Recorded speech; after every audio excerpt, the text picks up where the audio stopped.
Good morning. How are you going today? Ghita Andersen here. Today I wanted to talk about the identity that we project out into the world and what identity means. Often when people come see me, what they're really wanting is they want to ask, how can I feel better?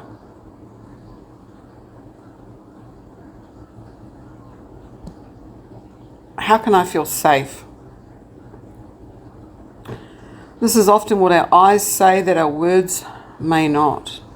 We say a lot of complicated things. I'm having problems with this and I'm having problems with that. But generally, mostly we're having a problem with ourselves. And this may come down to our labeling, the labels we've given ourselves, the labels other people have given us. We have an identity on the inside that may not fit with the identity that we project on the outside. So identity designs who we are right now, and we may have like a conflict with our goals because we sabotage our progress in some way. You know, the unconscious mind, it keeps you in the identity that you believe in from when you were growing up. You know, the role that it believes you are, the pecking order that it believes you are, the role in your family of origin, your label.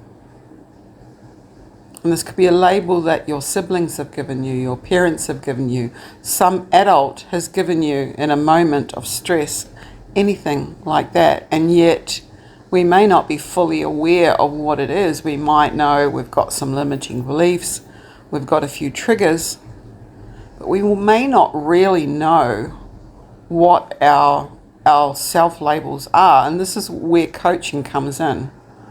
We peel back the layers. We figure it out one exercise at a time.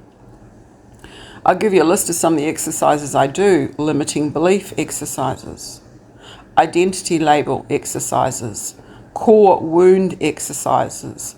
Now they all pretty much overlap and they give me a picture of exactly what's going on in the inside.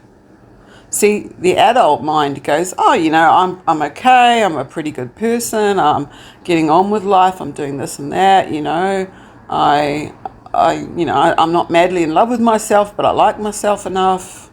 But what if that little child inside has got a really major limiting belief, a trauma it can't remember? And most of us can't remember before 4. You know, a label that has stuck with them for life. The funny one, the larrikin, the black sheep, the youngest, the privileged, the perfectionist, whatever it might be, the procrastinator. You know, these labels, they really stick. They really stick in our minds. And somehow it becomes like a wall we can't get past. We can't get past it. My God, there's a wall. There's a glass ceiling. There's something that stops me from going forward because my unconscious mind believes something else, something that I don't want to believe anymore. How the hell do I let go of this? So often we hit a wall, we have a partner who says, oh my God, go and do some work on yourself.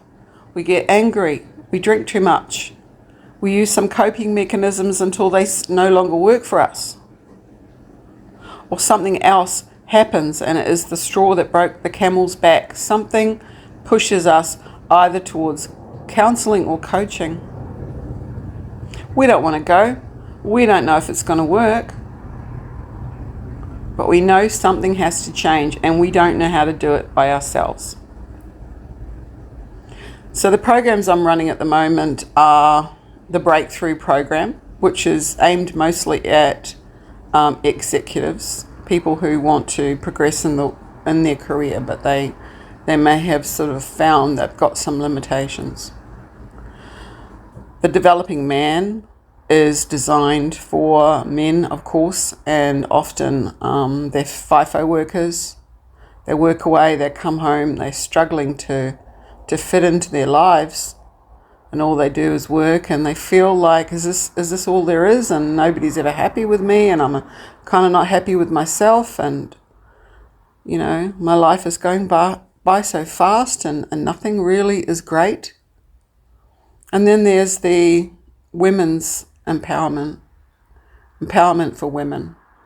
Women often come to me when they're at a certain stage in their lives where the kids have grown, they want to make some changes, they're into self-growth, they've done a lot of things, they've done the yoga retreats, they've done this and that, they've done some NLP courses, they've seen the tarot card reader, and still they feel they're not fulfilled, or they're not really quite on their path. So you see, there's something for everyone. But yeah, it all comes down to making that decision. I want to change. Who resonates with me? Who out there resonates with me? There are a lot of gurus, there are a lot of life coaches, there's a lot of people promising a lot of things. And that's fair enough, because, you can make some major breakthroughs. But you've also got to trust your person. You've got to feel that they're a good match for you. Because there is a lot of resistance anyway. You don't need any more resistance by not trusting your therapist or your coach. So it's really important that you do some homework and figure out, is this person going to be good for me? Are they going to help me process this and move through and come out the other side?